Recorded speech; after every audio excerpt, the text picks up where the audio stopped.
Hello, everyone, and welcome to TEP Talks Professional Series, a groundbreaking new podcast dedicated to showcasing the diverse career journey and professional accomplishments of TEP alumni, brought to you by the TEP Foundation. I am your host, Stan Silverman, URI Class of 79, Tau Omega 402. It's my privilege to speak to TEP brothers across a wide spectrum of industries, gaining insights into their fields, advice for breaking in, and a realistic look at the day-to-day work behind some of the most impactful careers in the modern economy. Personally, I found so many of the brothers with whom I spoke to have such interesting stories. I'm sure that in addition to the educational benefit that you will gain from watching and listening to these professionals, the stories that they tell are just plain fascinating. So pick one, anyone, or pick them all. I'm certain that it'll be worth your while. Thank you and happy watching. Hello, everyone. Today, I have the good fortune to be interviewing Dr. Martin Keller, Temple University, class of 71. Martin is a clinical psychologist in Phoenix, Arizona. So, without further ado, here we go. Hi, how are you today? I'm good, Stan. Thank you for inviting me. Thank you for being with me. I appreciate it.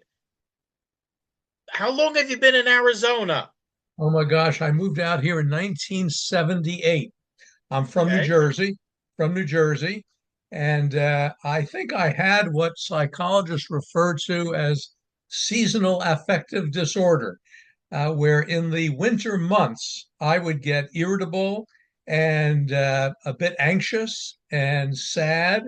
And I knew that I wanted to get away into warmer weather. We used to vacation in Florida, and I always had my dream to get out of the East Coast into some warmer weather. And when I finished my doctoral degree, I applied for positions in Florida, California, Arizona, Hawaii, and the Virgin Islands. And my first offer came from Arizona. That's what got me out here in 1978. Wow. Okay. So I spent 3 hours reading your bio. You Only 3 hours? only 3 hours. Uh, You are one busy dude. Well, I have been at periods of my life, and now I'm getting a little older, so I think I'm realizing the need to slow down a bit.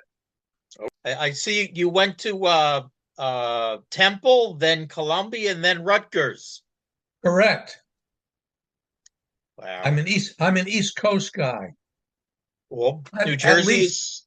at least I was. Now I'm a kind of a Southwest guy.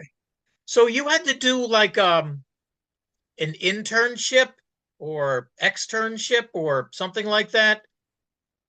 Yeah, so I'll tell you a little bit about my journey in the field of psychology. So I started out at Temple University, and I was an undergraduate social work degree student. I have one of the first BSWs, Bachelor of Social Work, that was offered, which was incredible experience. Got to work in the heart of Philadelphia in inner city areas, helping kids and adolescents with emotional challenges. And as part of that training, even in undergraduate, we had what they call field work experiences. And they would put us out in the field. And one of my placements was in a psychiatric hospital in Philadelphia. So it's what we call the field work placement. That's why I liked the School of Social Work. They were very heavily involved in getting us hands-on experience in the community.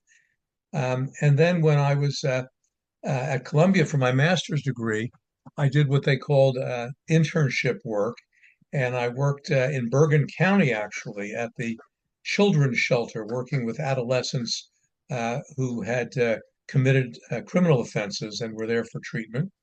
And then when I went to Rutgers, I did my doctoral internship at the Rutgers Counseling Center in the School of Education. So I've had a number. To become a psychologist, you have to provide evidence that you've been out in the field working under the supervision of licensed psychologists for quite a few years. You have to accumulate a lot of supervised training, and I certainly did that. You must have heard some harrowing stories dealing I with these have, people.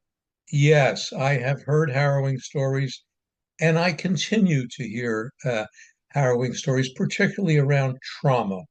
As you know, we're understanding how trauma affects the mind and body more each year. There's research in the psychosomatic connection, the connection between body and mind. So, yes, sadly, I've heard a lot of trauma. One of the issues that my profession has is how do we as professionals deal with the trauma we hear? So, it does affect us and it has affected me.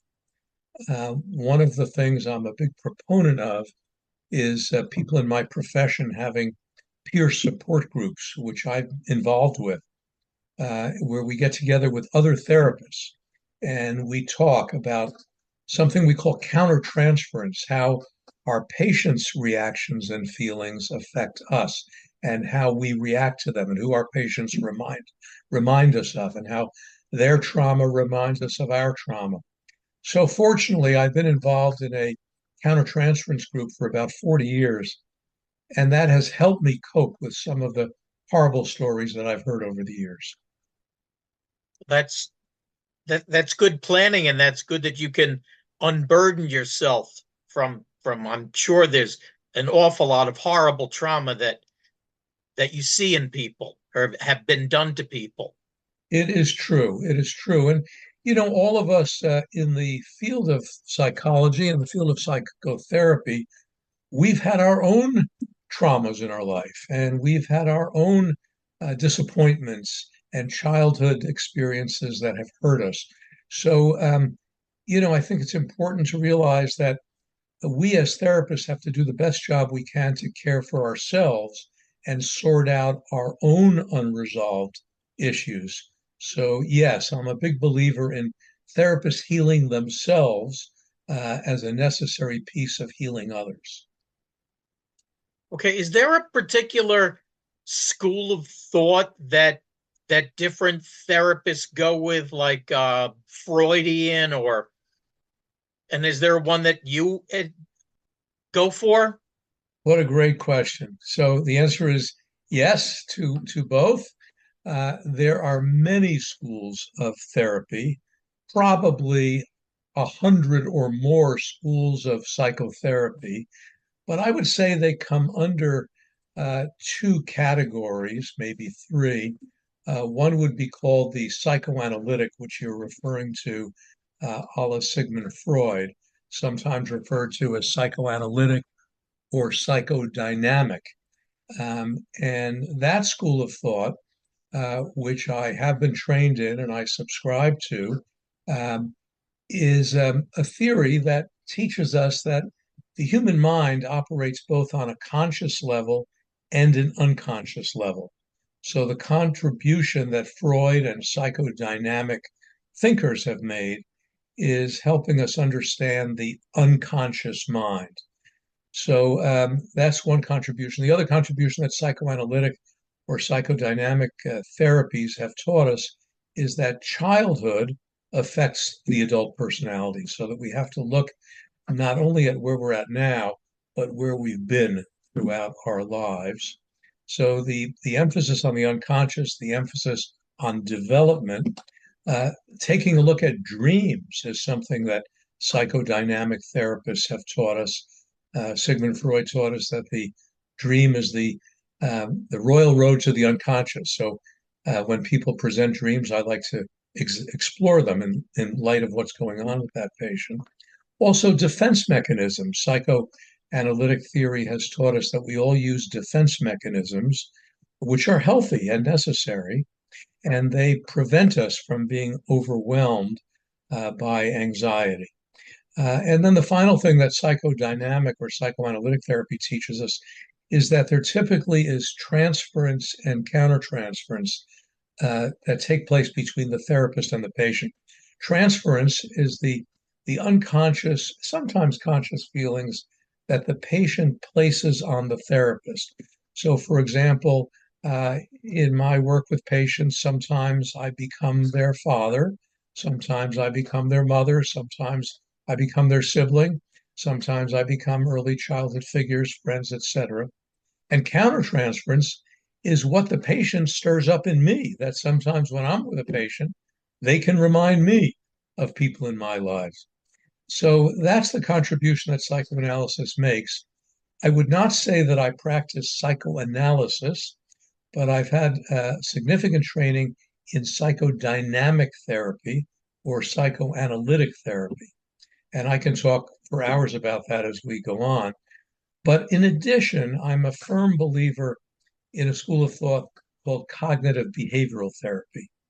And I believe that it's important to integrate the two.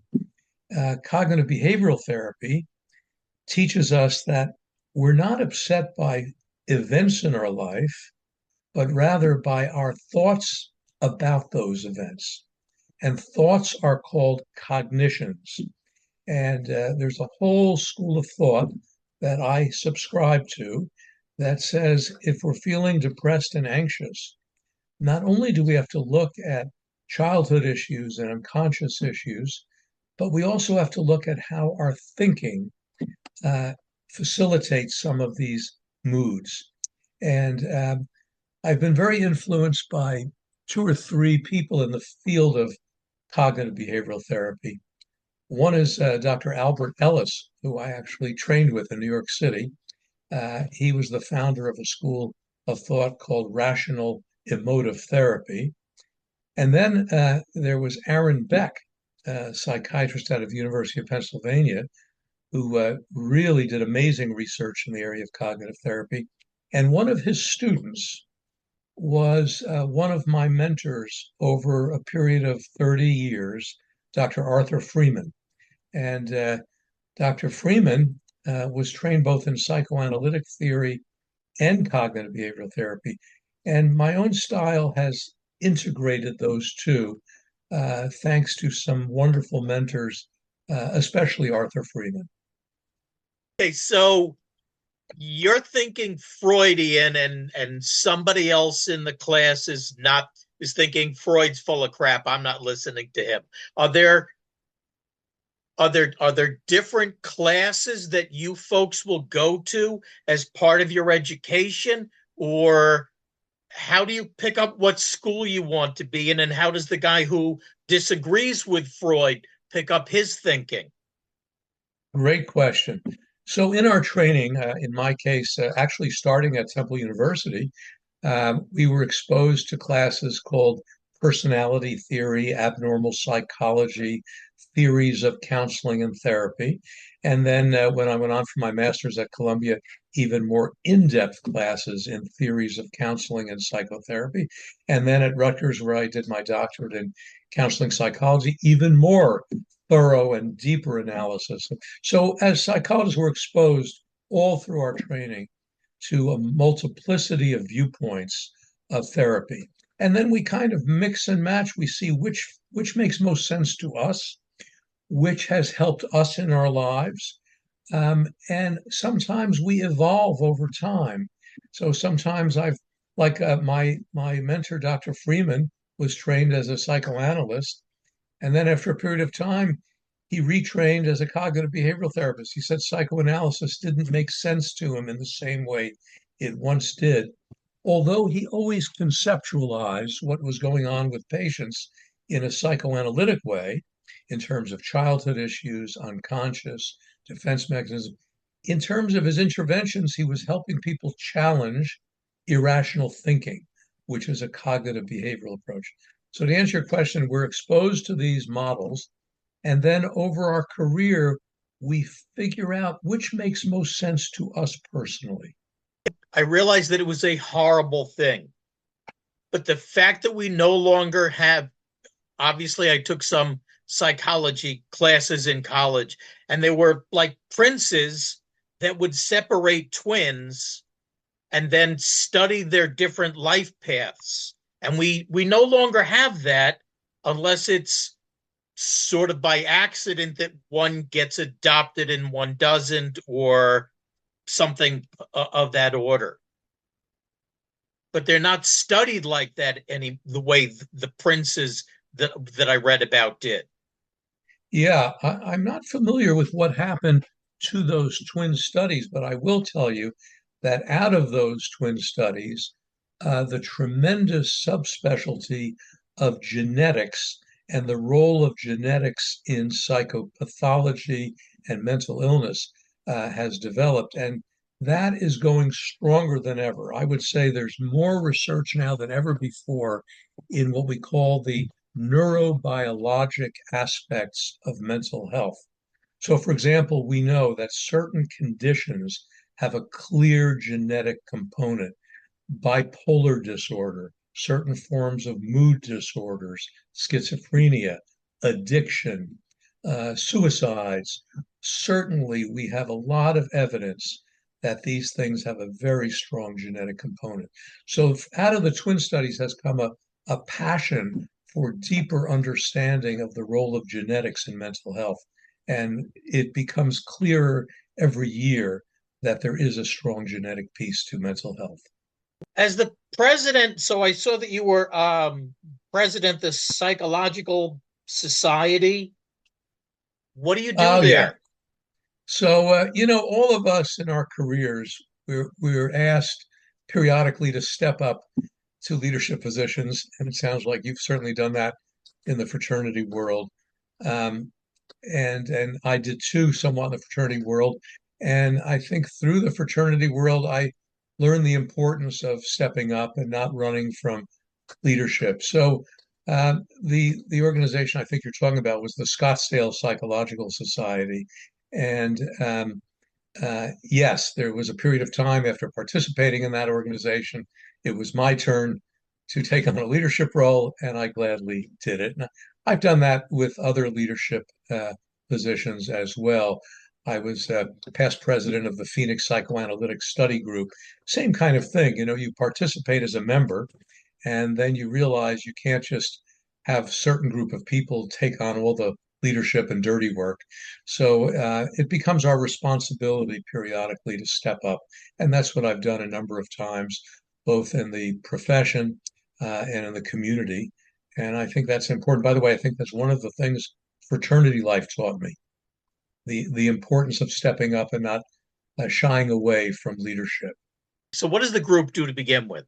Yeah, so I'll talk about each group. That the early group, that I was president of, the Phoenix Psychoanalytic Study Group, has evolved, and now I think it's called the Phoenix Psychoanalytic Society or something like that.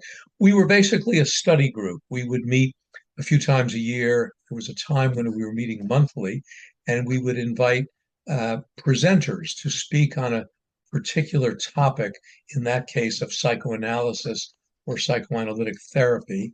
And frequently it was either at a hotel or a hospital conference room or a school or someone's home. And we would bring in meals or hors d'oeuvres or something like that. And it was an opportunity to hear an hour presentation from a professional. When in the days when we had a large budget, we would bring superstars in from out of state. As times got leaner, we would look within ourselves for people to present. And the Scottsdale Psychological Society, the same thing. We meet 4 times a year, usually at people's homes or at meeting rooms, and we invite a presenter to present on a particular area of psychology for which we give continuing education credits. And, psychologists are a fairly regulated profession. We're required, every state has different regulations, but in the state of Arizona, I believe we're required to submit 40 hours of continuing education every 2 years, maybe even be more. And within that, you have to have a certain amount of ethics, et cetera. So these organizations provide continuing education and provide collegiality and networking opportunities. And serving as president, you just facilitate the structure of those meetings.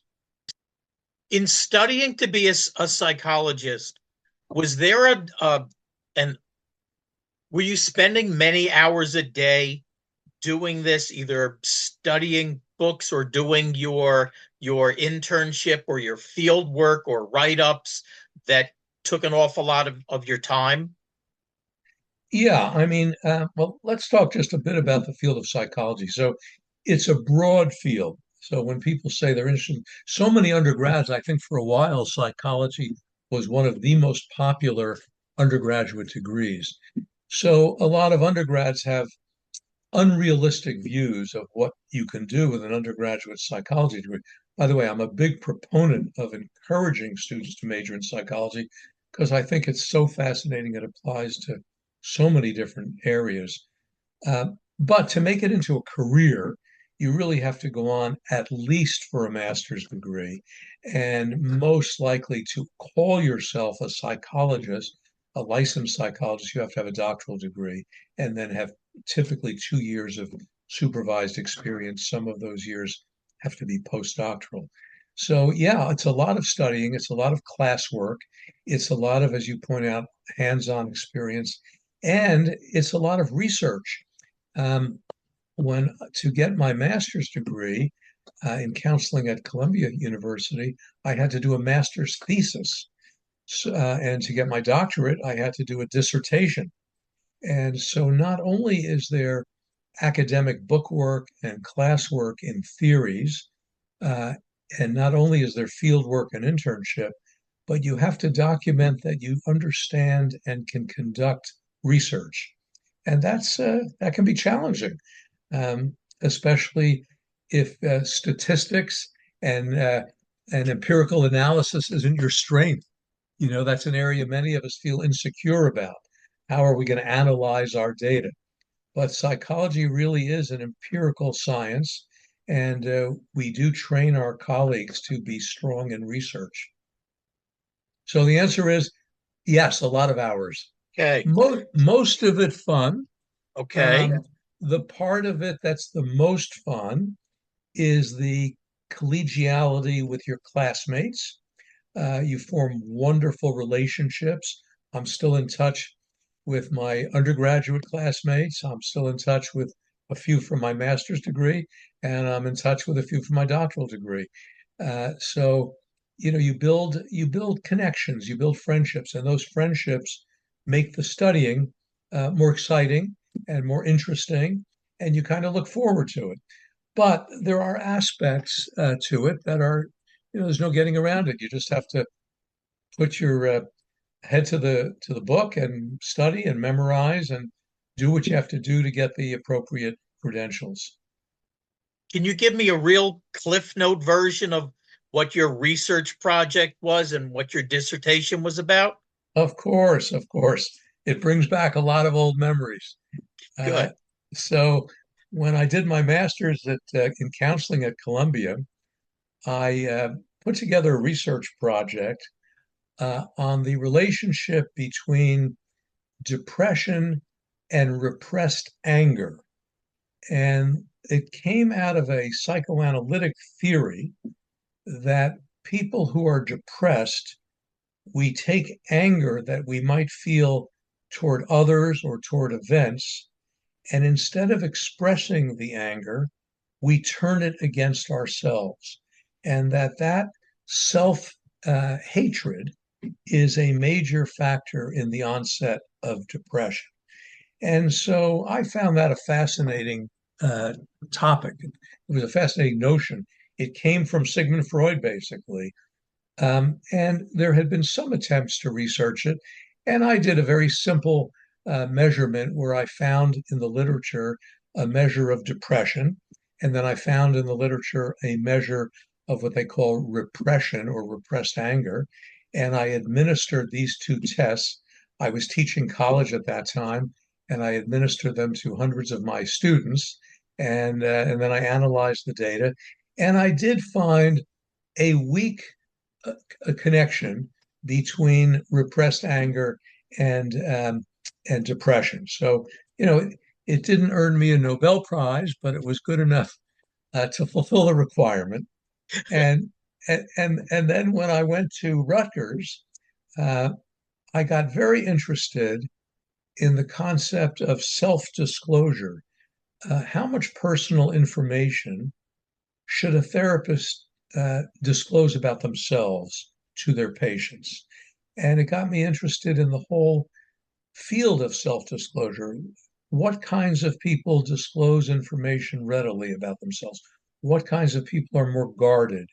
What kinds of people are over disclosures? I'm sure we all meet people at cocktail parties, and within the first 30 seconds, you know their whole life story and all of their traumatic events.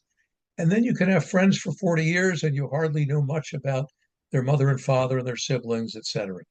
So I got interested in that whole field. And I had an advisor who was very supportive of me doing research. And I looked at the relationship between self-esteem and self-disclosure. And what I did is I found that there was an interesting connection that either excessive self-disclosure, people who disclose over over amounts of disclosure in short periods of time early on in a relationship, tend to have low self-esteem, and individuals who are so closed off they hardly disclose at all tend to have lower self-esteem. But moderate degrees of self-disclosure seem to have the highest self-esteem. So there seems to be some connection between knowing when it's appropriate and how much to disclose that leads to good, solid sense of self. If you disclose too little or too much, it might be a sign of low self-esteem. I didn't get a Nobel Prize for that either, but it was enough to fulfill the requirements. And I still, by the way, I still remain interested in both of those topics. I still remain very interested in self-disclosure, and I still remain very interested in how we deal with anger and how that affects mood. So it's kind of interesting that the areas I was interested in as a student, uh, here I am as a senior, still having those same interests. Maybe you can explain this then. My wife and I went to an afternoon thing, and there were other couples there that we know from another relationship. I don't know this person all that well. He's there with his wife. He shares with us that he's a bastard. And I'm thinking, why are you telling me this? I didn't ask you this. And I'm not going to do anything with that information. Why are you telling me this? And it seemed a little bizarre. Yeah, I think we all have those experiences. How did he respond when you asked him, why are you telling me this? I kept my mouth rarely, but in this particular instance, I kept my mouth shut.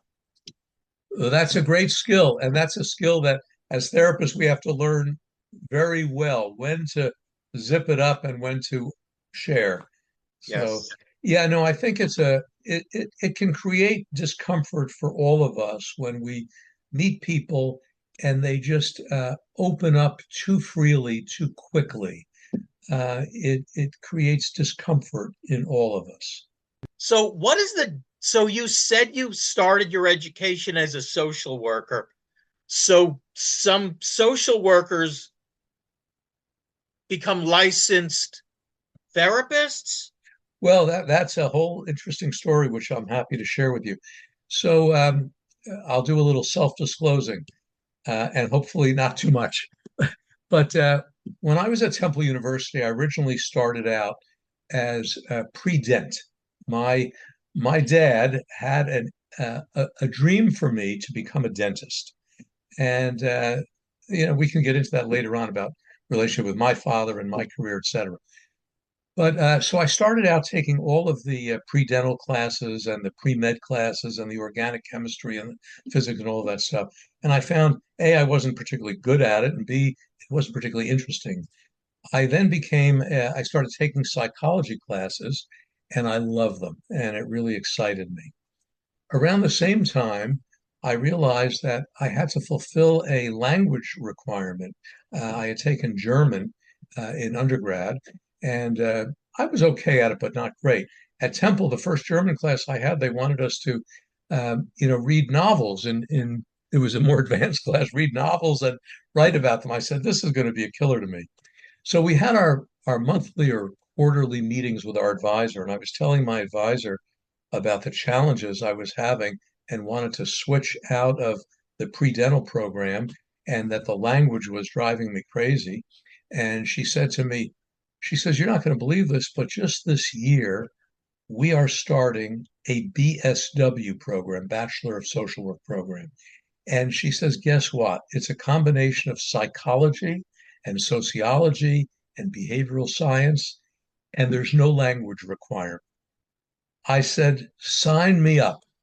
So that is how I became introduced to one of the first Bachelor of Social Work programs, I think in the United States. I'm not sure, but I think Temple was one of the early ones. So I really completed a Bachelor of Social Work with a psychology minor. I took all of the psychology requisites plus all of the social work requisites, knowing that really my career plan was more to be a psychologist than a social worker, although I love the field of social work as well. Uh, and I'll tell you, the social work background that I had in undergrad gave me such an appreciation for community work, because social work is very community oriented.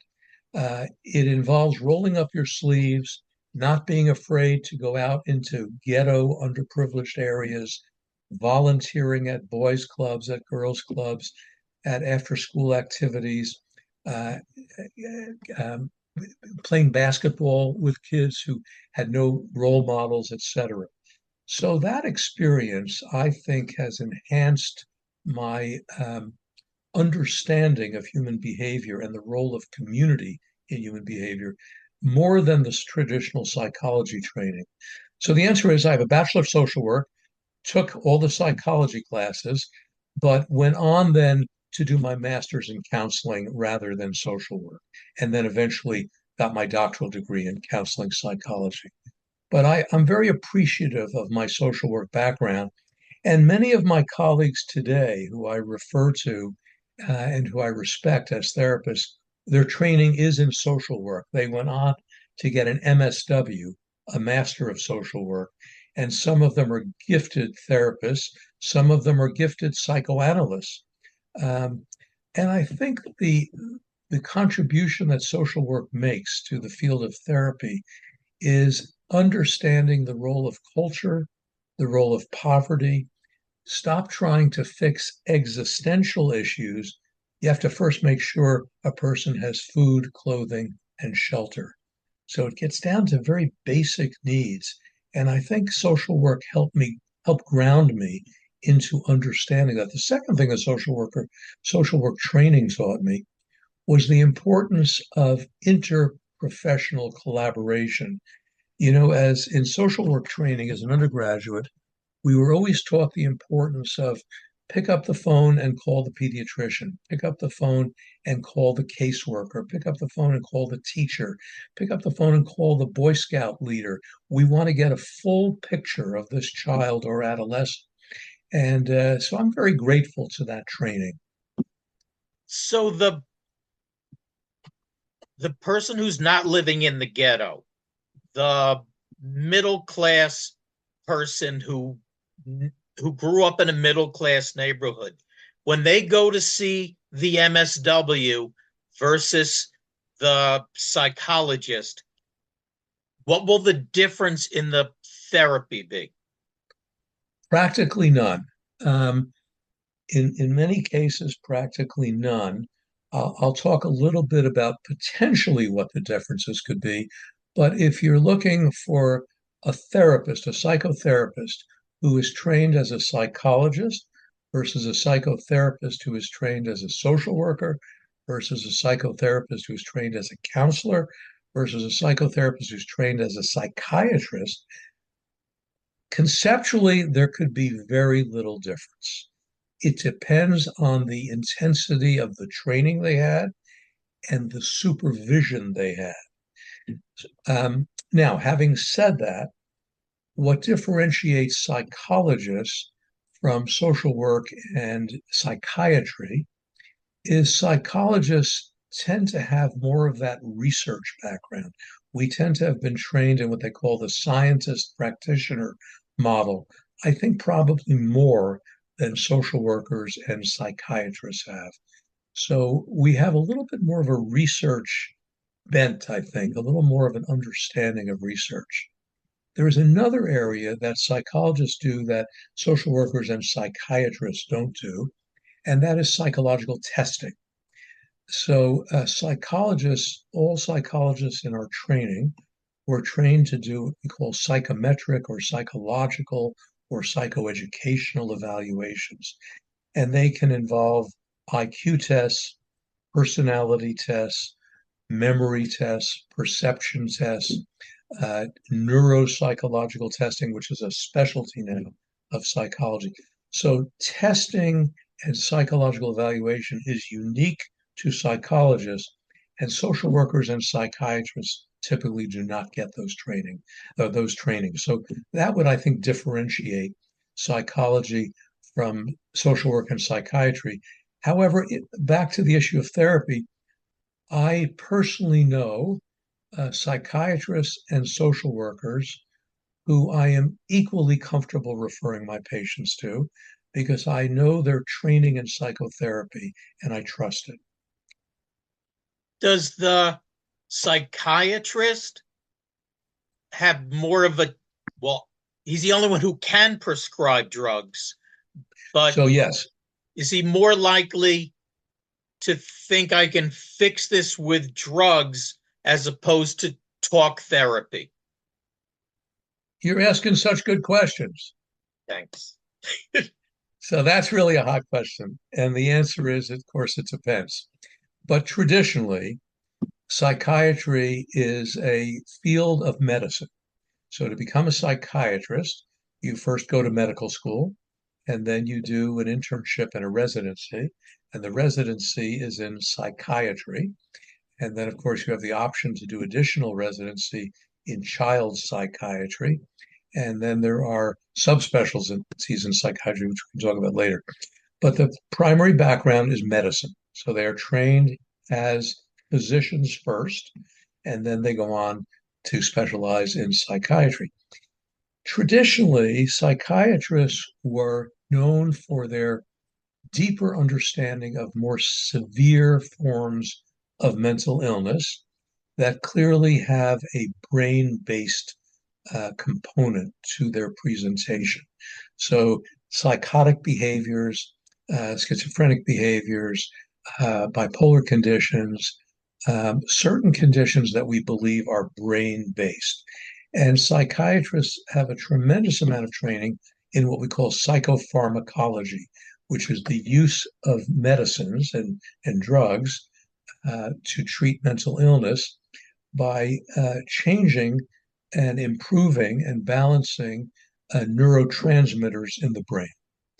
So traditionally, psychiatrists are the most skilled in treating what I would call severe mental illness, where there is clearly a brain basis for the condition.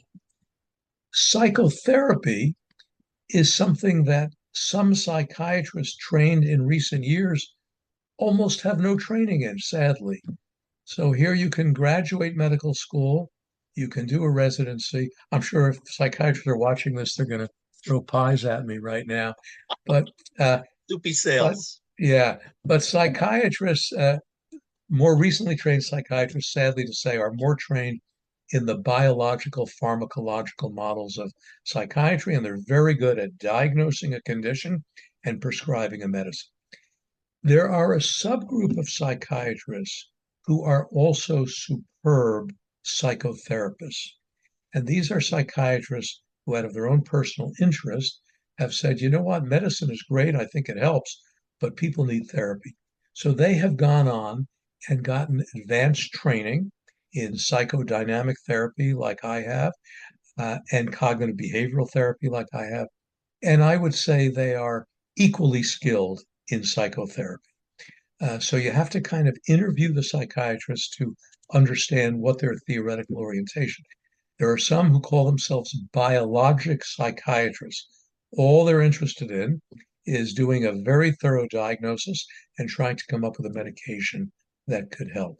There are others who are trained in more psychodynamic psychiatry, and they're trained in Freudian, psychoanalytic, psychodynamic, cognitive behavioral, existential, etc. So it really involves, for the patient, a very careful interview of the provider they're thinking of going to so they find a good match. Um, so psychologists and social workers all can be trained in psychotherapy. The important question is, what was their training? What was their supervision? Those are the key questions to ask. Okay, this may be just completely off the wall, but like I said, Go for it. Go for it. I'm 69 years old and I start to see people and I said, this person is like this person who's like this person. And I've come to, perhaps incorrectly, come to realize that there's X amount of people and you can fit them into one of those categories. Does that make any sense? Yes, it does. And there's been a lot of research on, personality types and people fitting into certain types.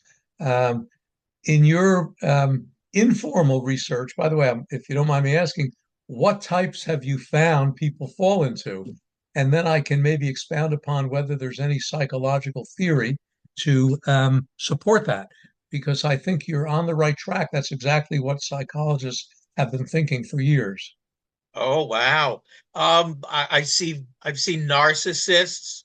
Yeah, I've seen, as you referenced, that person who shares absolutely nothing. You have yeah, to pry it out with a crowbar. yeah, yeah, Um, yeah. I've also met the oversharers. Um, I met the braggers, some of whom Right. are incredibly insecure. Yep. Um, and I then think, I've met the people that worry about everybody. yep, yep, yep, yep. Well, you're absolutely right. And psychologists have spent a lot of time, particularly research psychologists and personality theorists. So I'll just comment that psychology is such a broad field. We think of psychologists as being therapists primarily, uh, but there are three branches of what I would call the applied clinically oriented psychology, and they are clinical psychology, counseling psychology, school psychology, actually a fourth called industrial and organizational psychology. These are psychologists that go out and work with industry, morale building, employee selection, things like that. But then there's a whole variety of psychologists who are more research psychologists. And personality theory is actually a specialty of research psychology. So you can go out and get a PhD in social psychology with an emphasis just on personality theory. And there have been huge amount of attempts to test people into categories. One that comes to mind is introversion, extroversion. Do people lean more toward being introverts or extroverts? One might be neuroticism versus healthy. Are people anxious all the time, or do they have good self-esteem? One might be open to experience. Some people are just tremendously open to new experience. Others are kind of cautious and closed. There are dimensions of risk taking versus cautiousness. And then, of course, there are what we call personality disorders. You mentioned the word narcissist. You're right. We have narcissistic personality, we have histrionic personality, we have obsessive compulsive personality, we have borderline personality. So there have been tremendous attempts over many years to find categories that people fit in. And I think your observations are pretty accurate that most people, as you live life, you say, wow, that person seems to fit in that category. Um, there's a difference between a personality trait or a personality characteristic and a personality disorder. And that might be something just to spend a few minutes on.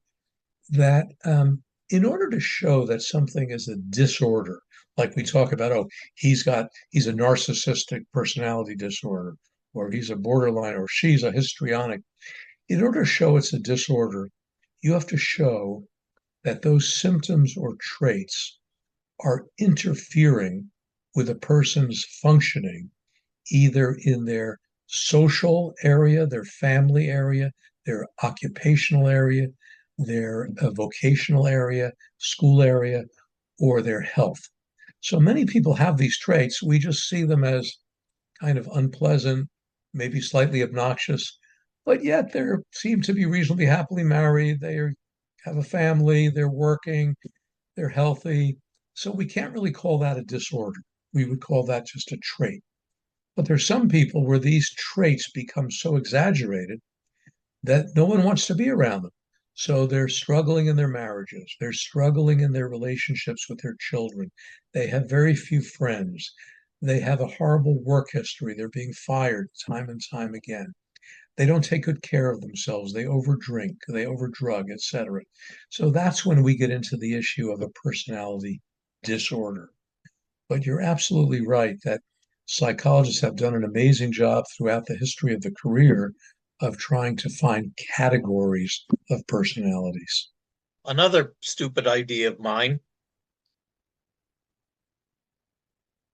I would say that in my parents' generation, suicide was very rare.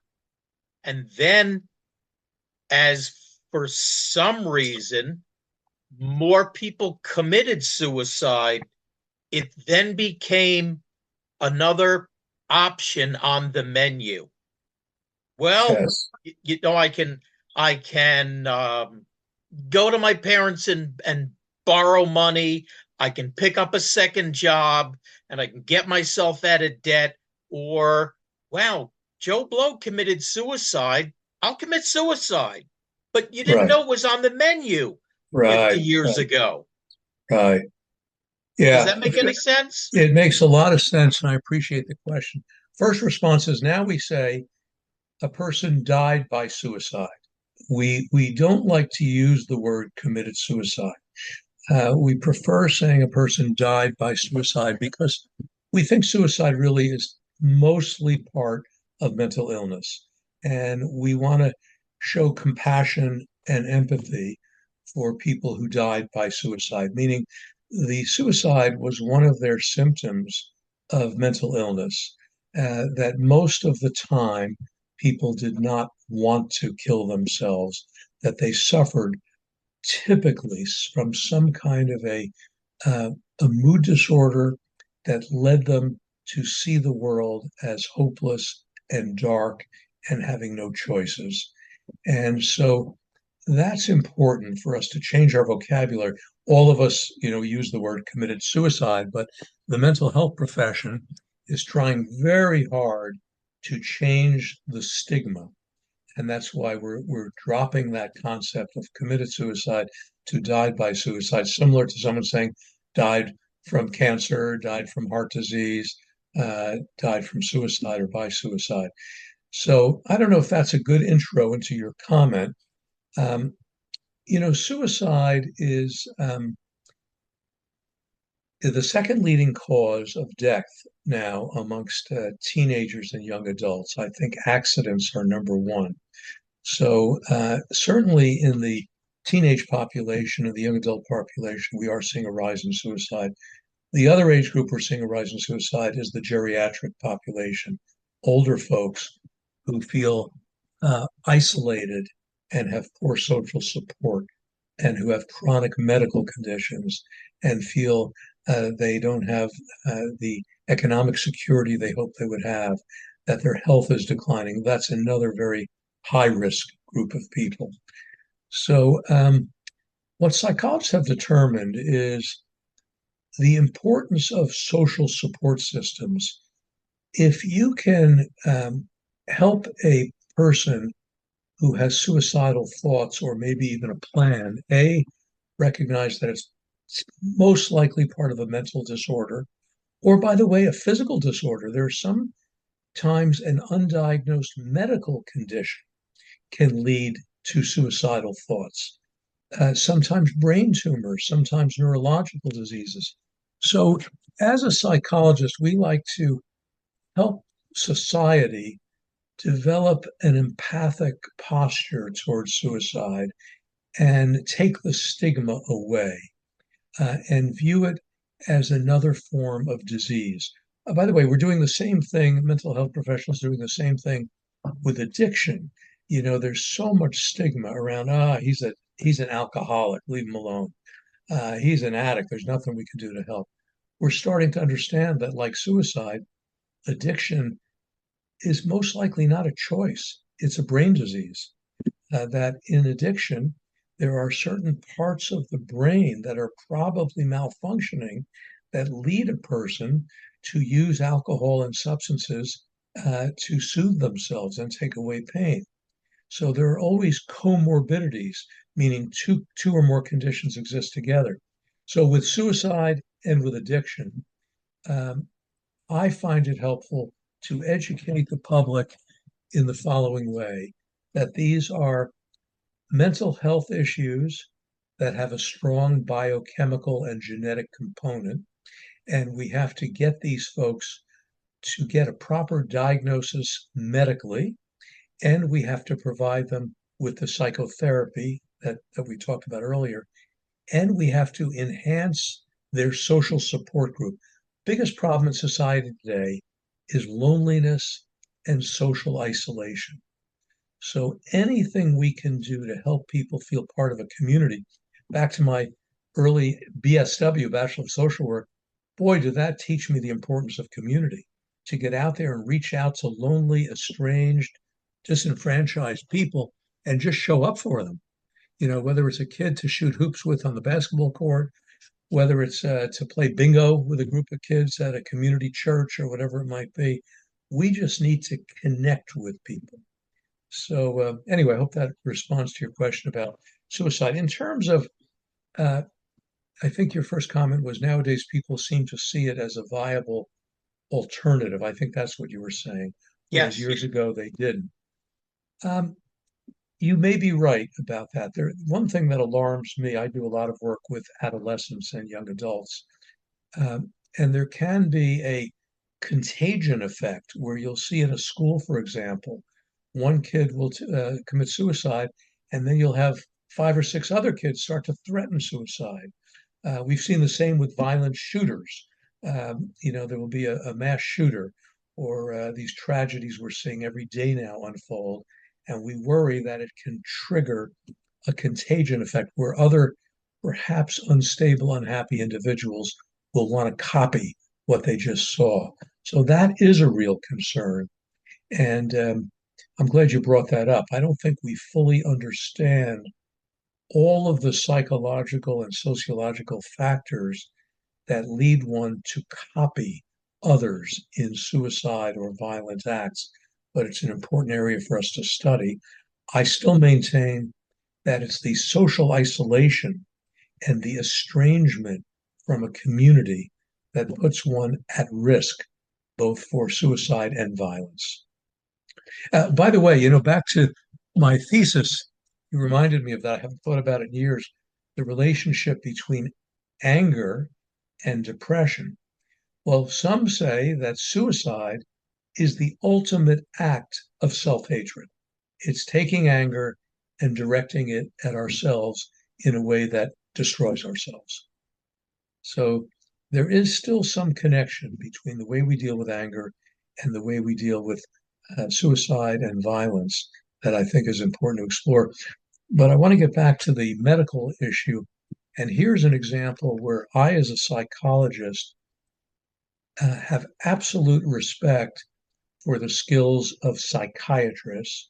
And whenever I have a suicidal patient, I routinely want to get a psychiatric consultation where I'll call in a colleague to evaluate my patient, because I believe suicide and violence requires a thorough medical evaluation.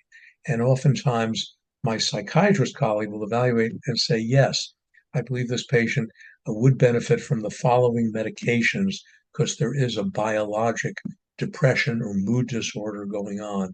And I think his violence or his suicidal thoughts are related to that brain disorder. So it's really important to work as a team in mental health. not to think we have all the answers. I knew a person whose um, family was dysfunctional, and one of the children did something, and family met with a psychologist, and this person worked for me. And I'm thinking, this man who's now married for the second time, who will go on to be married a third time, is a charmer and a liar. And it's never occurred to the social worker, perhaps, to ask his employer what's going on with the family, because all of us at work saw what was going on, but when when only the family was invited to family therapy, the lying that I knew he did just continued. So the psychologist or the social worker never actually understood what was going on. The question is on lying. People lie or distort. And I think as a profession, we're not very good at uncovering liars. When people want to lie and they come to therapy, uh, I don't think I'm very good at determining whether they're truthful or lying. I like to believe that people are coming in and genuinely want help. So I would say many people think that, oh, the therapist will uncover the lie. Sometimes that's not true. We're not very good at uncovering liars, in my opinion. Yeah, By the yeah. way, in the I'm talking about in the therapy context. Now, there is a subspecialty called forensic psychology, and oftentimes forensic psychology and neuropsychology are linked together. And those are a group of psychologists. They're not therapists. They're trained to do neuropsychological testing, personality testing, and forensic evaluations. And they work within the court system. They work within the system of judges and lawyers and police.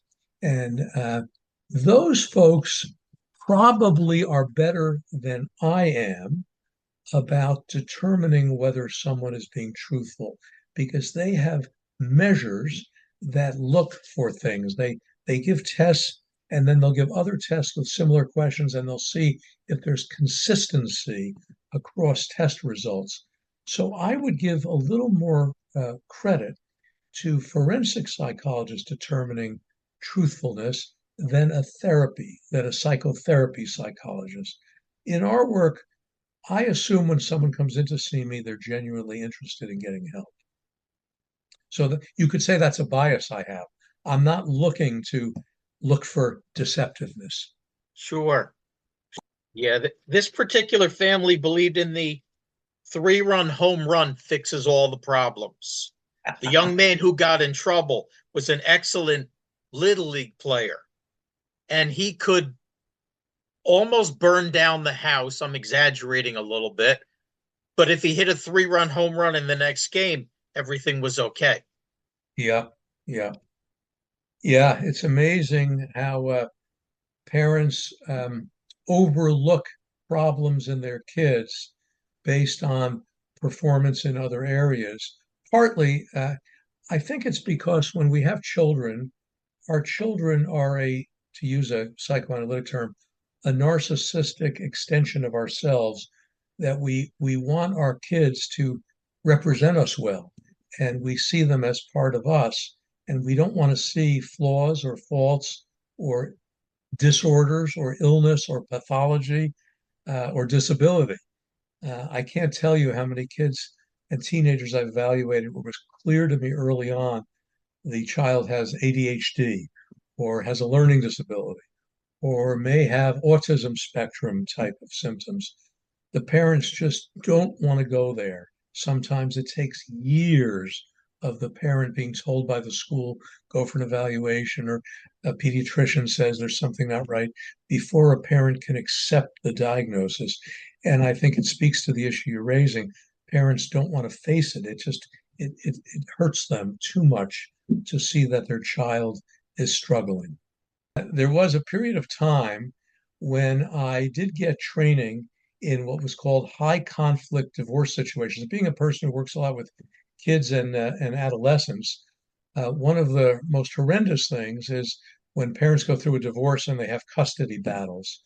And I was seeing kids over the years, and I still do, who have been so emotionally wounded through the parental conflict that they would present with severe depression, anxiety, social problems, suicidal thoughts, substance abuse. And when I'd work with the kid, it was all about the pain the child was feeling in response to the parental conflict, feeling that they were the cause of the divorce, feeling responsible. So there was a period of time when I thought, okay, I don't want to do custody evaluations because I'm not a forensic psychologist and I don't like working with the legal system. But there is one little area that I thought I could help with, and it was providing mental health services to children who were going through high conflict divorces. And it was as part of that training that I went through the Maricopa County court training in high conflict divorces.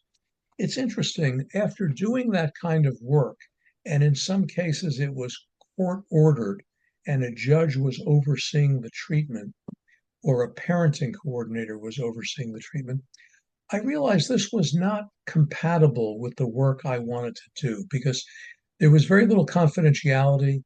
You had to disclose things to the court or to the parenting coordinator. There was always a third party overseeing the treatment. And my training is such that privacy and confidentiality is the most important. And after experimenting with that for a few years, I opted out to do it. But I certainly work with parents who are in high conflict divorce, but I don't work with them when they're in the midst of a legal problem. I refer out to specialists who just do that court appointed forensic. So speaking of confidentiality, I see that you do concierge therapy with Hollywood people or baseball players or whatever you're doing. Well, it is true that I do get some high visibility folks in my practice, and basically for that reason, because of confidentiality, I like to answer all of my own calls. I don't use a secretary. I like to make all of my own appointments. I don't, if I can avoid it, I don't like to communicate via email or text sometimes. It's unavoidable, but I try my best not to. So I try to really I don't work with any insurance companies either for that reason. I don't like any third party watching over what we're doing. So I've opted out of all insurances and I'm only doing private pay. So in that sense, I'm a concierge practice, meaning I answer all my calls promptly myself. I do all of my scheduling myself. When a patient calls, I'm the person they get to talk to. I call them back. So that's what I mean by concierge, more of a private, individualized, confidential practice. When you do the concierge work with high profile people, do you have to be careful in scheduling so that nobody is in the office when they come in or when they leave? Well, great question. And the answer is yes. Uh, Sometimes people do request that, and I will try my best to accommodate them, either after hours or occasionally come in later in the evening or sometimes even on weekends. After I've met with a person a number of times face to face, we do have the option of telemedicine. It's kind of interesting when COVID hit, uh, all of us in the healthcare, we had to find a way to have continuity of care with our patients. So many of us moved to telemedicine. I wasn't comfortable with it at first, but I learned to get comfortable with it. And we use HIPAA compliant, confidential telemedicine platforms. And so with high profile people, after I've met with them in person a few times, if they're more comfortable doing telemedicine from the privacy of their home or office, I will offer that option, and many do prefer that. You talked about how your self pay has the insurance and the HMOs, has that really, because you've been in business for 30, 40 years now, Yep. has that really? I think, believe it or not, close to 45 years. Wow. Yeah. So how has the insurance business um, put its knees on your shoulders as far as your practice goes? Yeah. So certainly when I started out in the late 70s, early 80s, I joined every insurance panel that I could because people wanted to use insurance for their services, understandably. Um, but then managed care came in and really created so many ethical dilemmas for us, particularly around confidentiality, privacy, and length of treatment. I mean, I remember in the early days, you would get a patient, they would refer to you, the insurance would refer to you, and the patient was suicidal, and they would say, "We're authorizing 3 visits." I'd say, "3 visits? The person's planning to kill themselves. I'm thinking they might need to go in the hospital." Well, let's start out with 3 and see how you're doing. Then I'd see the patient for the 3 sessions, and the patient would say, "The therapy is helping. I'm no longer suicidal." I would have to report that to the insurance. They'd say, "Well, then the treatment is done. We're not paying for anymore. We only pay for the crisis." So I was in always ethical dilemmas. And it got to the point I knew it was time for me to get out of the insurance practice when I would look at my schedule and I would see, John Smith's name on there, and I would see the name of his insurance company, and I would think to myself, "Oh my God, this is the company where I'm going to have to call, be on the phone for an hour, get a clerk, then be put on hold again, then be given 1 visit, then be told that they lost the insurance claim and they couldn't pay me." And I realized it was affecting my relationship with my patient. Before the patient came in the door, I was already angry at him because he has this insurance, which is no fault of the patient. Patient's just trying to use their insurance. But I was aware enough through my psychoanalytic training to know this isn't healthy for me.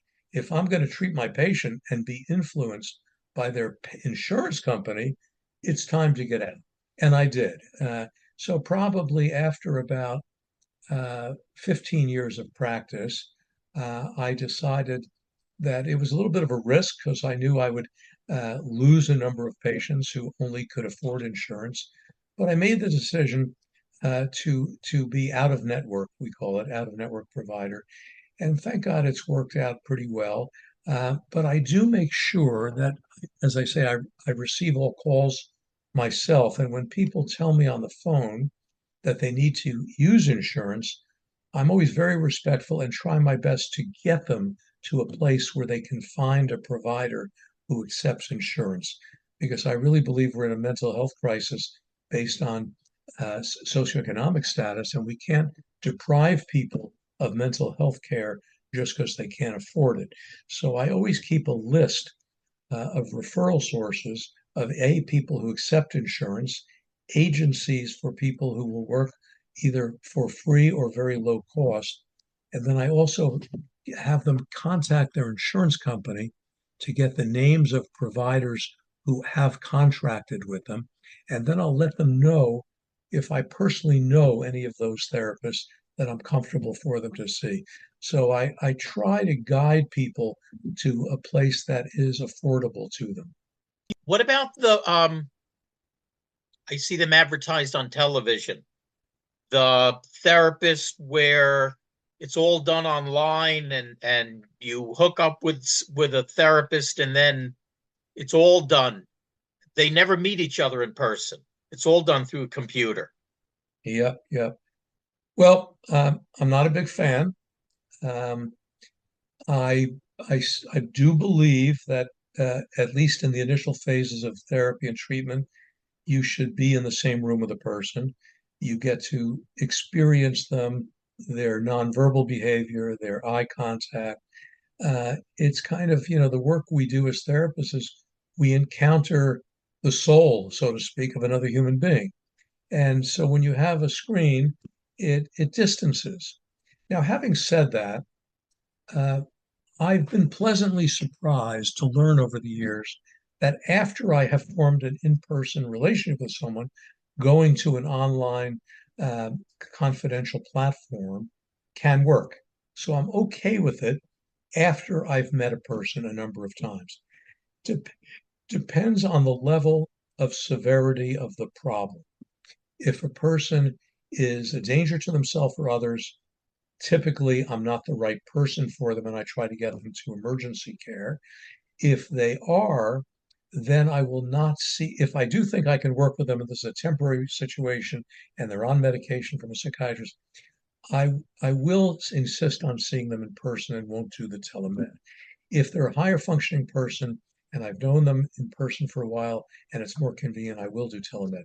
What you're referring to are these online programs you're seeing advertised on TV. My initial response is I'm not a big fan. Having said that, something oftentimes is better than nothing.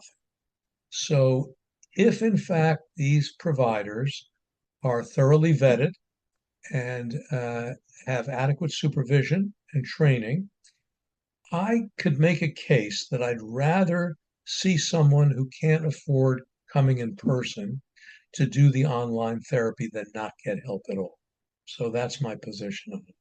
But Okay. I'm still, because I was trained in the 70s, I'm still a little bit older school, and I prefer that face-to-face contact. But I'm delighted to say that many of the patients I have known in person, and then we do telemed, it works out just fine. Okay. How often does it not mesh? I go see a therapist and we're just not clicking. Yeah, it can happen with pretty significant frequency.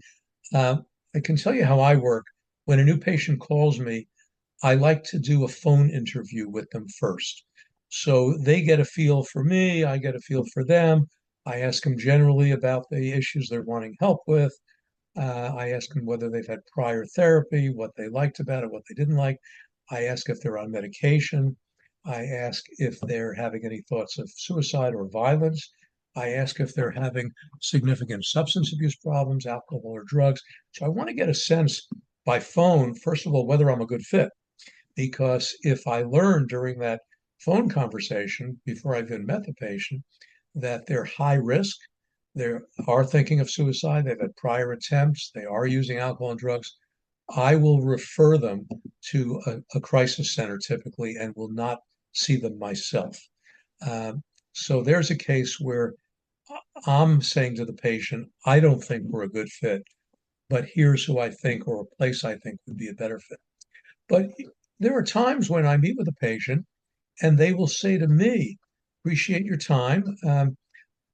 I don't think we're a good fit. I'm looking for someone who is younger, older. I'm looking for a female, not a male. There's something about your New Jersey, New York style that doesn't fit well with me. Um, I think I want someone who's a little more direct with me, not listens and is so quiet.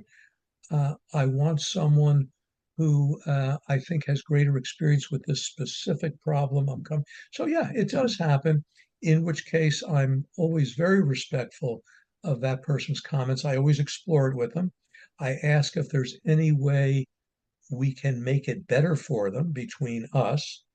And if they say no, I am very delighted to make another referral for them. And I try to find a better fit for them. Did anyone in the fraternity help you with your career, either choosing or education or employment? I would say many people in my fraternity experience helped me with my career, but in the following way. There were no other psychologists in my fraternity that I know of. There were no psychologist alumni in my fraternity that helped me. But I would say the way the fraternity helped me was it gave me skills in interpersonal relationships. It gave me skills in leadership. It gave me skills in appreciating the importance of networking. It gave me an appreciation for the importance of community involvement. It gave me an understanding of group dynamics. I mean, you live in a house with a bunch of guys, and boy, some interesting and funny and scary things happen. And it taught me how to understand group dynamics, how to manage conflict with people.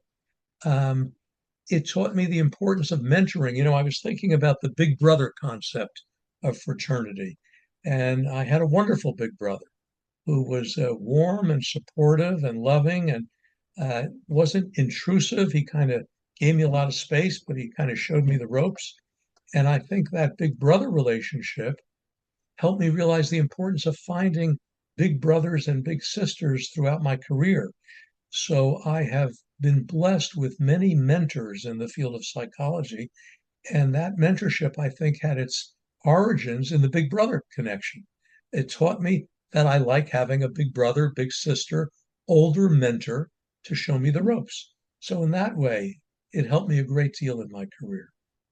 Well, that's great. What are some of the highlights of your career?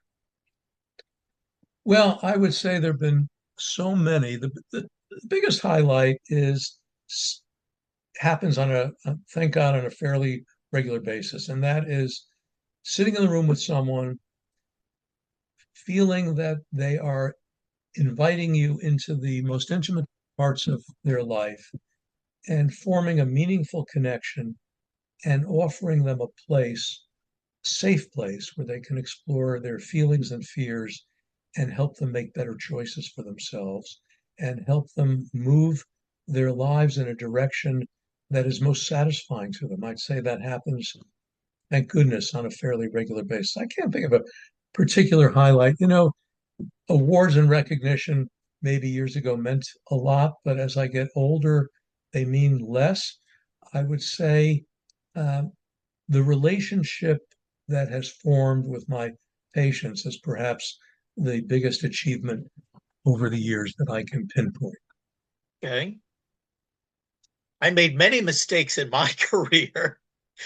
Did you ever make a mistake or a misstep or something just didn't work that you tried and you said, not doing that again?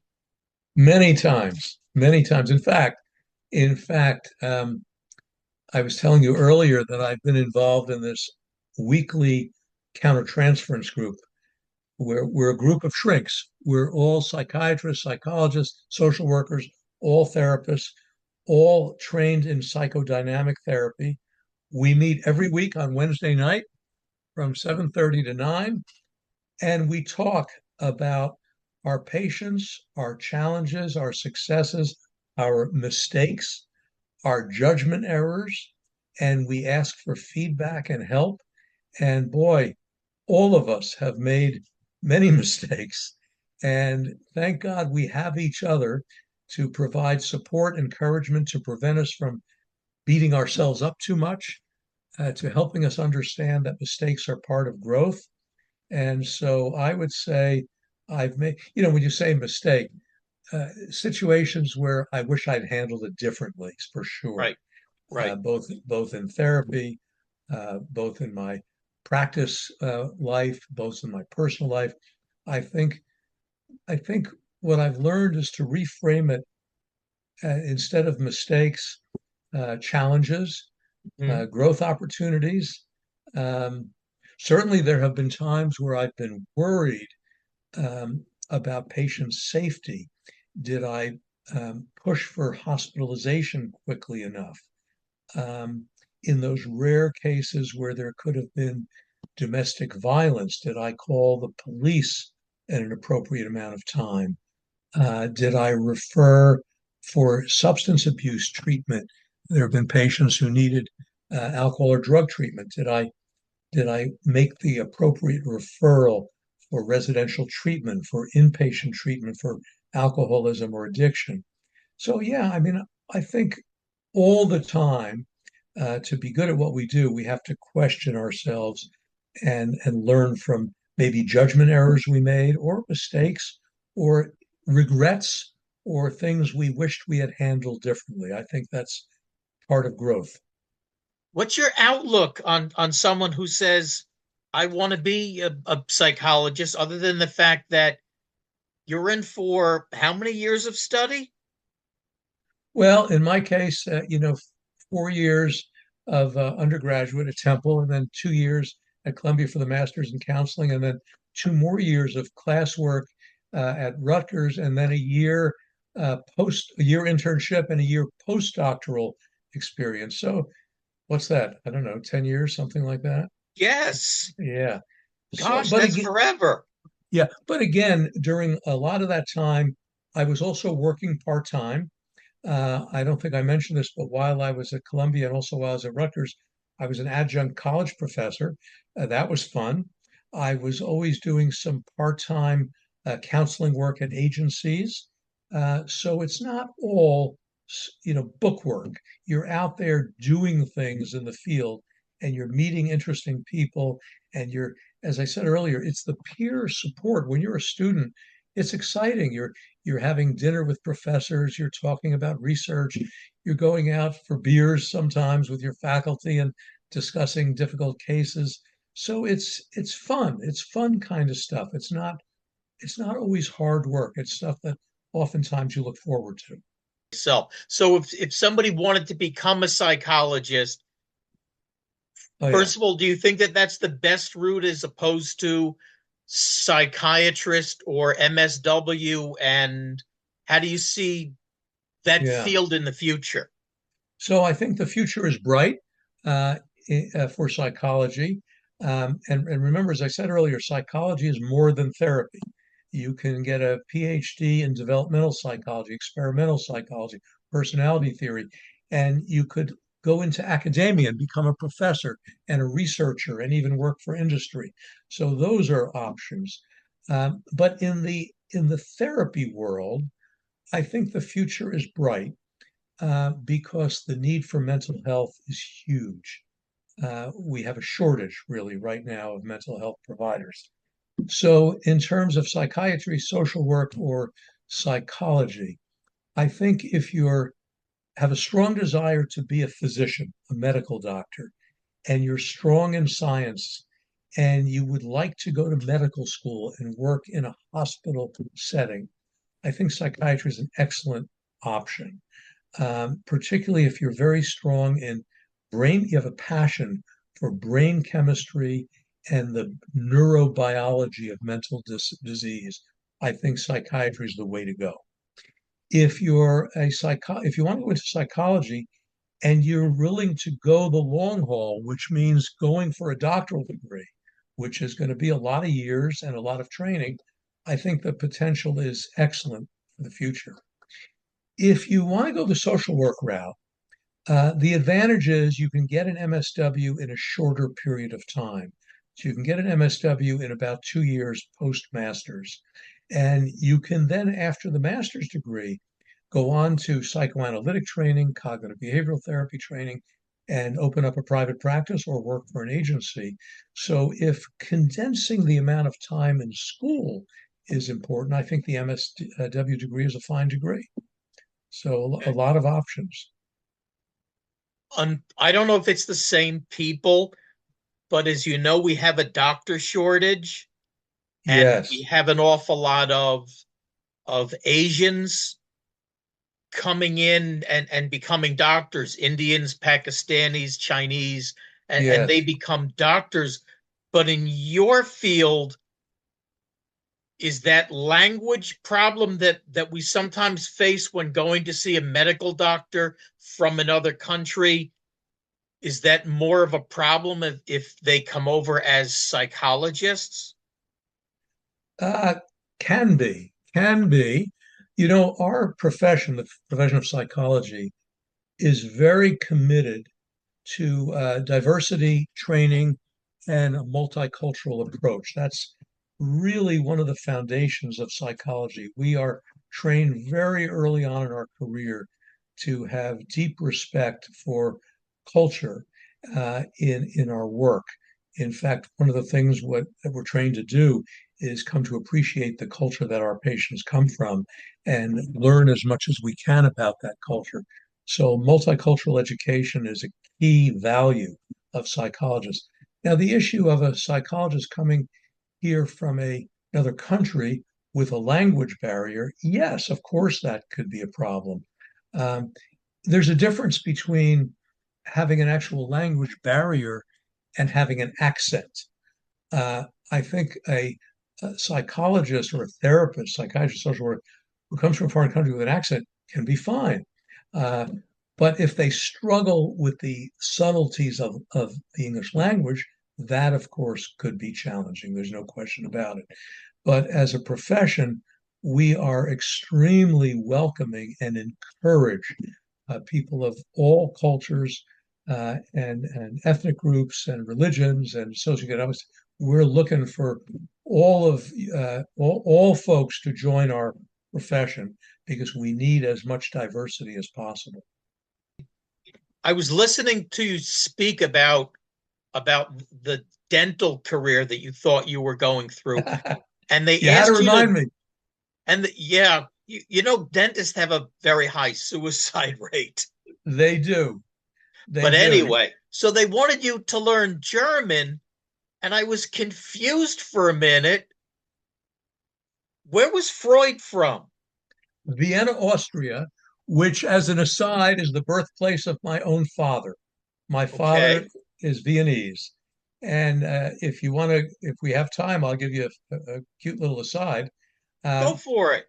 all right. So my father was born in Vienna, escaped the Holocaust when he was 18. Uh, thank God his mother, father, and brother made it over here. All of his other family were killed in Auschwitz. So all of his grandparents, aunts, uncles, cousins went up in smoke at Auschwitz in the concentration camp. So my dad is a survivor of the Holocaust. Well, born and raised in Vienna, there's a story that it may be family lore because I can't prove it. But when my dad apparently was 6 years old, he reversed letters. He wrote a B as a D and a D as a B. My grandmother, his mother, was very concerned. And there was a young neurologist who had opened up a practice on Bergasse Strasse, which is the street close to where my dad lived, which is the home of Sigmund Freud. That young neurologist's name was Professor Dr. Sigmund Freud. The story goes that my grandmother, Amalia Keller, may she rest in peace, brought a sample of my dad's handwriting to this young neurologist. And Sigmund Freud looked at it, and the story goes, said, it's normal, he'll be okay. Now, there's no bill. I wish there was a bill from Freud's office, but it makes for a great story that my dad was a patient of Sigmund Freud's. Wow, that's Yeah, great. yeah, So, okay, so if the psychologist had asked you to learn German so that yeah, you could read Sigmund Freud from yeah, his own hand as yeah. opposed to a translation of Sigmund Freud, that would have made some sense. That would have given me panic attacks. If I was required to read Sigmund Freud's work in German, oh, that would have been really challenging. Okay. But there was a period in time in academia when learning a foreign language was a requirement. In fact, in many universities, uh, they have a language requirement. I think more and more are doing away with it. But as I recall, to get my bachelor's in science and liberal arts at Temple in those years, you had to do 2 years of a foreign language. So, yeah, I would not have done well reading Freud's work in German. That's for sure. Thank God there are great translations. Okay. Touchy subject. If you don't want to answer, just say so. Money. Yeah.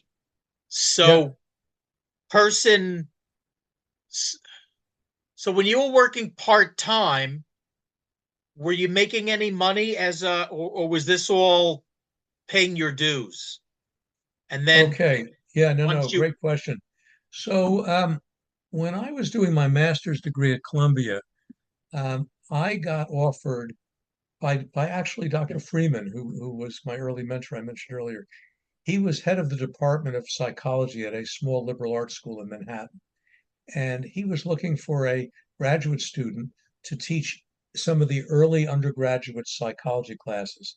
And my advisor at Columbia uh, recommended me to Dr. Freeman. So I was an adjunct faculty while I was a master's student, and I think they were paying me about $1,400 per class. So I would get $1,400 per class, and I would maybe teach two or three classes, probably two classes a semester. So I was making a few $1,000s a year. Um, I was doing group work at the Y in New York, running social skills groups for young adults who, looking back, probably were on the autism spectrum. They were very awkward, kind of kids with various disabilities. And I think they were paying me $15 an hour. So I was making a little change, not much, not much. I graduated in 79 and I was making $12,500 a year. So you weren't that far behind me. There you go. There you go. So that wasn't Now, horrible. no, it wasn't horrible. It gave us spending money. And then, so I continued to teach part-time throughout my master's and doctoral degree. And so, yeah, a few $1,000s would come in. I was not paid. Typically, you're not paid for your internship at all, and you're Okay. not paid for your field work at all. So all of that was part of the training, which I was unpaid for. So that was essentially it. I had some money coming in from teaching, doing a little group work up at the Y, maybe a few gigs every now and then I would come in, but very, very little. After I finished my doctorate, I got my first paid job, and that was in 1975, or no, 74, 75, and that was probably $20,000. So, back then that was the going rate. I think it has gotten better. So, for example, now I don't keep track of this very meticulously, but from what I recall, a new doctoral level licensed psychologist, probably first job out of training, probably can get between 60 and 70, 60 and $80,000. Probably a mid-range person could probably get 80 to 100. And probably an experienced person, it depends where you are. A full professor, if you go into the academic route, a full professor at a major university, after they've been there 15, 20 years, probably can make 200,000, maybe more. Uh, a full-time private practitioner, depending on how, quote, entrepreneurial you are. There are some people who have formed their own clinics and they probably make many hundreds of thousands, maybe more. Um, so it just depends on how entrepreneurial you are, whether you're a person who likes a 9 to 5 job. The VA hospital hires a lot of psychologists, and I think their range can be anywhere from 80 to $150,000 a year. Mental health centers probably hire psychologists. Early range probably 60 to 80, upper range probably 150. So that gives you a ballpark. Obviously, the private practice or doing your own thing can yield the most because you're then moving away from a salary into more of a entrepreneurial business venture. Um, the specialty in psychology that probably makes the most is an area that very few, if undergraduates are listening to this and they have an interest in organizational and industrial psychology, that's a hot area, using psychological skills, going into major corporations and helping with employment selection, psychological testing, morale development, leadership training, mentorship training. And I think there are some organizational psychologists who are making many, many hundreds of thousands of dollars doing that kind of work. So I should put in a plug for that specialty. It's called INO, Industrial and Organizational Psychology, for any undergraduates who have an interest in business and psychology and merging the two. that would be an area to look into, industrial and organizational psychology. Is jury selection in that group? Jury selection is more, I think, in the area of forensic psychology. It could be in experimental psychology as well. But for those undergraduates who love court work, criminal investigation, I believe jury selection would be in there. Um, then forensic and neuropsychology would be areas to pursue. But you ask a really interesting question. I think jury selection, there are some jury selection people who are research psychologists in social psychology and maybe even personality theory. That's an interesting area. I saw it on Bull. Okay. Is there anything that you wish to share with the people watching? Probably undergraduates, but not necessarily. Well, for undergraduates, I think psychology is a great major. It's exciting, it's alive, it's interesting. I would encourage you to explore the field of psychology. I would encourage you uh, to Google the American Psychological Association, APA, American Psychological Association, and they have on their website a whole module on careers in psychology, which is excellent. They also have a little part of the website that talks about getting into graduate school in psychology. How do you apply to grad school? What grad schools to apply to? What specialty? And that would be very, very helpful. And I think if you're an undergraduate and you like psychology, start to take classes and get to know your professors. Uh, Maybe if you can do a little research with some of your professors, that looks good. It's very competitive now getting into grad school. So if you can get some publications or get your names on a publication, that would be very helpful. And get out into the community and call psychologists and say, hey, I'd like to come interview you. What kind of work do you do? What do you recommend? Meet people in your community. Those would be my recommendations. Okay, well, thank you very much. Is there anything else you want to talk about? No, what a pleasure to have this opportunity to chat with you. I thank you very much, and it's really been a pleasure meeting you. It's been educational as well as entertaining, and I wish you good luck in all your future. Oh, how many more years do you plan to practice? I'm going to keep going until it becomes not interesting. As long as I'm physically and cognitively intact, I think I'll keep doing it. Maybe less of it each week, kind of scale down, but I'm still finding the work quite gratifying. Okay, well, that's great. Thank you very much for your time. It's been a pleasure speaking with you. A pleasure. Thank you. Bye bye.